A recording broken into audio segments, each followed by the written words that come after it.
Hello everyone, hope you guys doing great. Welcome back to my channel. इस video में हम लोग discuss करेंगे function of investment bank. Last video में हम लोगों ने डिस्कस किया था कि इन्वेस्टमेंट बैंक क्या होता है।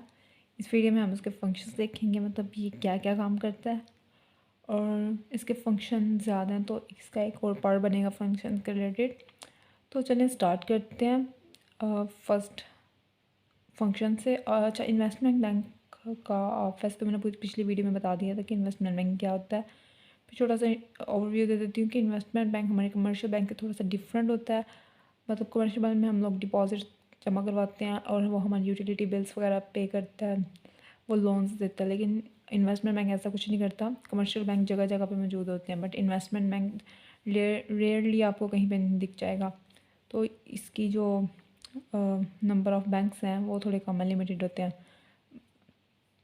और ये मतलब इंडिविजुअल्स के लिए नहीं होता, ये उन लोगों के लिए होते हैं जिनके पास पैसा बहुत ज़्यादा है, या फिर कॉरपोरेशंस कंपनीज वगैरह के लिए होता है।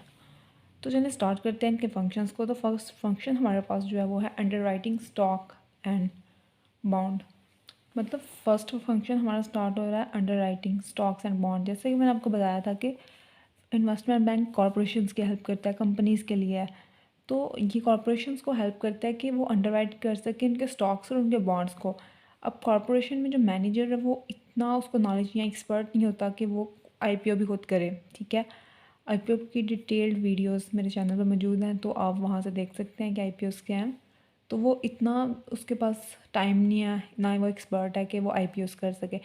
तो इन्वेस्टमेंट बैंक के पास ऑब्वियसली एक्सपर्ट्स हैं, उनका काम ही यही है। तो वो फिर आईपीओस करते हैं कंपनीज़ के लिए और इंश्योर करते हैं कि उनके जो स्टॉक हैं वो सेल हो, ठीक है। इसके अलावा अगर बॉन्ड उन्होंने इशू करने हैं तो बॉन्ड के लिए भी करते हैं। जो सारे प्रोसीजर्स होते हैं वो इन्वेस्टमेंट बैंक ही करते हैं, क्योंकि वो इस काम के लिए एक्सपर्ट हैं, वो इसी काम के पैसे चार्ज करते हैं। और एक और बात कि जो हमारे इन्वेस्टमेंट बैंक होते हैं ना, इनका कमीशन हाई होता है। मतलब अगर हम लोग कमर्शियल बैंक से इसको थोड़ा सा कंपेयर करें तो कमर्शियल बैंक अर्न कम कर, मतलब वो कमीशन कम ले रहे होते हैं, लेकिन इनकी परसेंटेजेस वगैरह हाई होती हैं और उनका रिस्क भी ज़्यादा होता है। जैसे अगर आईपीओ करें तो 7%, जितनी अमाउंट का आईपीओ करेंगे ना, तो जितने मिलियन डॉलर्स का या जितने मिलियन का आईपीओ करेंगे उसका 7% ये इन्वेस्टमेंट बैंक अपने पास रखेंगे, ठीक है। इनका कमीशन हाई होता है लेकिन रिस्क भी हाई होता है। अच्छा जी, अंडर राइटिंग हो मतलब कॉन्सेप्ट मैंने दे दिया कि under writing stock and bond के अंदर क्या होता है कि वो कंपनीज़ के स्टॉक्स को इशू करता है मार्केट के अंदर आईपीओस में। तो उसके बाद इसके अलावा इसके अंदर ये था कि इसके मतलब जो स्टॉक ये ना कंपनीज़ को इंश्योर भी करता है कि अगर आपका स्टॉक है वो सेल नहीं होगा, ठीक है। आप लोगों को पता ना आईपीओस के अंदर क्या होता है कि कंपनीज एक्चुअली सब कुछ रिलेट कर रहा होता है। मुझे लगता है मुझे आईपीओस को थोड़ा सा बताना ही पड़ेगा कि आईपीओस हमारी क्या होता है। इनिशियल पब्लिक ऑफरिंग होती है जब भी कंपनी एक प्राइवेट लिमिटेड कंपनी से एक पब्लिक लिमिटेड कंपनी बनती है, मतलब उसको अपनी कंपनी को इंक्रीज़, उसको पैसा चाहिए होता है फंड रेज करने के लिए। बेसिकली वो आईपीओ करती है, उसको पैसा चाहिए होता है किसी भी प्रोजेक्ट के लिए या किसी भी नई बिल्डिंग के लिए, किसी भी काम के लिए उसको जब पैसा चाहिए होता है और उसके पास कोई और सोर्स नहीं होता तो वो फिर पब्लिक लिमिटेड कंपनी बन जाती है प्राइवेट से। मतलब लोगों को शेयर बेचती है जिससे उसको पैसे मिलते हैं और वो फिर कंपनी में पैसा लगा देती है, और लोगों को ये होता है कि वो लोग भी, हम भी उसके मतलब शेयर होल्डर्स बन जाते हैं। तो ये बेसिकली आईपीओ होता है। तो आईपीओ में अगर आईपीओ करवाने के लिए ना कोई भी कंपनी क्या होती है वो इन्वेस्टमेंट बैंक के पास जाएगी और इन्वेस्टमेंट बैंक बोलेगी कि आईपीओ कर दो। तो आईपीओ के लिए आपको पता है कि हम एक स्पेसिफिक प्राइस सेट करते हैं अपने शेयर की, ठीक है।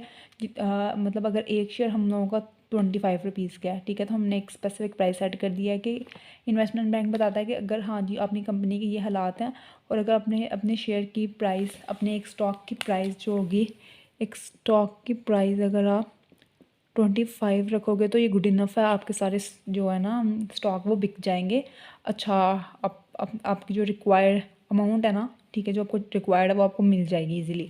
तो जब इन्वेस्टमेंट बैंक ये इंश्योर कर देता है कि आपके इस प्राइस के ऊपर सेल हो जाएगा, तो वो आपको एक गारंटी देता है। वो कहता है कि अगर आपका इन केस सेल नहीं हुआ तो हम ख़रीदेंगे, ठीक है। तो वो एक गारंटी प्रोवाइड कर देता है अपने फर्म को कि हम वो ख़रीद लेंगे, आपको फिक्र करने की ज़रूरत नहीं है।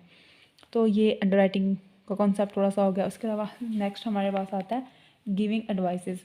इन्वेस्टमेंट बैंक क्या करता है कि इन एडवाइसेस देता है, advice related to different topics, मतलब डिफरेंट सब्जेक्ट्स इन कंपनी के अंदर जो भी डिफरेंट मैटर्स होते हैं उनके रिलेटेड उनको देता है इंफॉर्मेशन। अच्छा, give advice when company should go for IPO. अच्छा, इसमें बताता है कि आपको आईपीओ के लिए भी जाना चाहिए। अगर कंपनी कह रही है कि हमने आईपीओ करना है, तो वो इन्वेस्टमेंट बैंक बताएगा कि आपने अभी आईपीओ करना है कि नहीं करना, ठीक है। वो मार्केट कंडीशंस को बताएगा। मार्केट कंडीशंस की भी वीडियो मेरे पास मौजूद है। मार्केट की दो बेसिक कंडीशन होती हैं स्टॉक मार्केट की हमारी, एक बुलिश कंडीशन होती है और एक बेरिश होती है। बुलिश और बेरिश। तो बुलिश से आपको नाम से शो हो रहा है कि बुलिश मतलब एक बुल है और सब कुछ मतलब अच्छा है, यहाँ पे मार्केट अच्छी होती है, मतलब जब आप इस टाइम पे इन्वेस्ट करते हो तो आपको प्रॉफिट होने के बहुत ज़्यादा चांसेस हैं। लेकिन बेयरिश मतलब बेयर करना, वो बर्दाश्त ही कर रही है।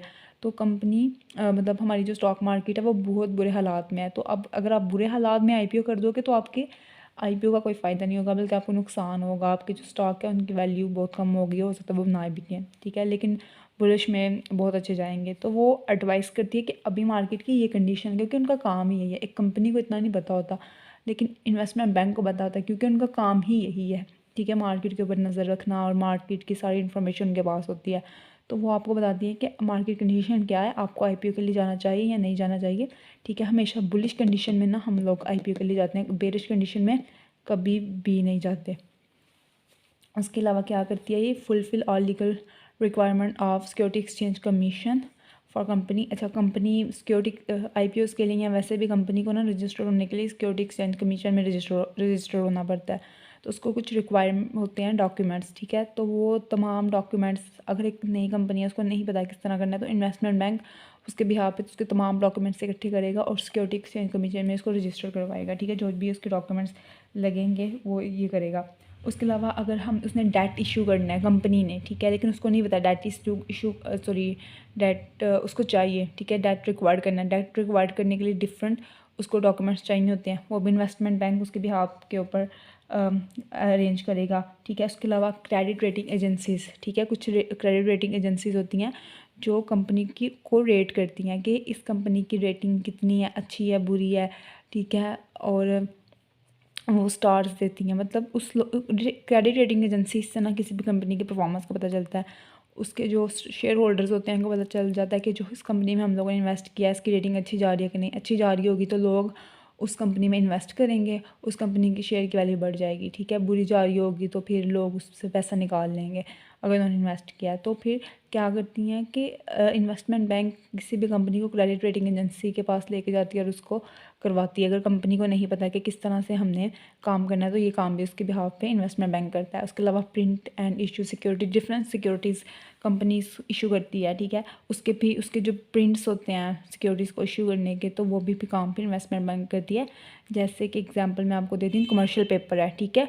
तो कमर्शियल पेपर जब भी किसी कंपनी ने इशू करना है, ठीक है, उसको इतनी इन्फॉर्मेशन नहीं है या फिर उसके पास मैनेजर नहीं है एक्सपर्ट, तो वो भी काम वो इन्वेस्टमेंट बैंक को दे देगा। इन्वेस्टमेंट बैंक फिर उसके जो कमर्शियल पेपर होंगे उनको प्रिंट निकलवाएगी, फिर उनको इशू करेगी।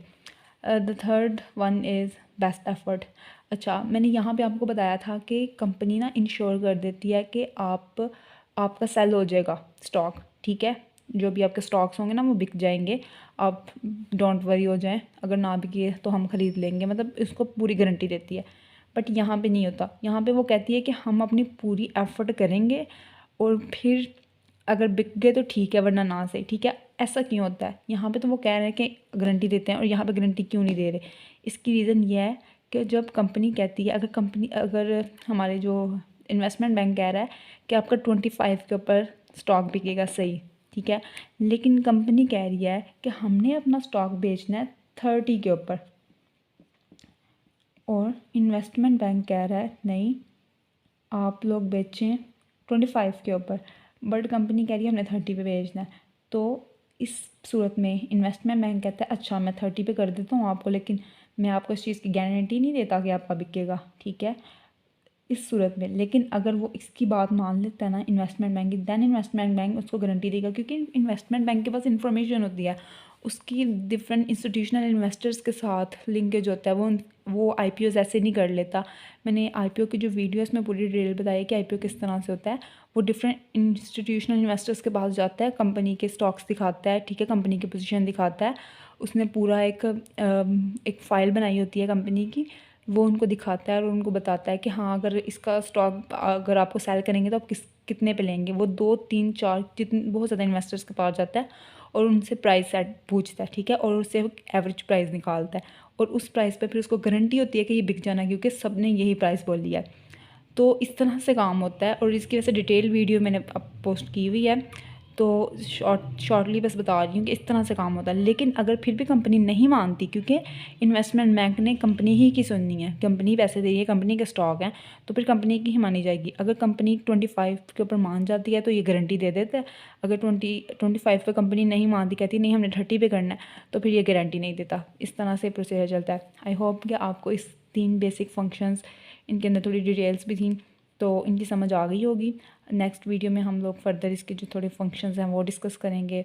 और अगर कोई क्वेश्चन है, कोई कन्फ्यूजन है, तो आप मुझे कमेंट सेक्शन में कमेंट कर सकते हैं। I will definitely response. और thank you for watching and please like my video and subscribe my channel.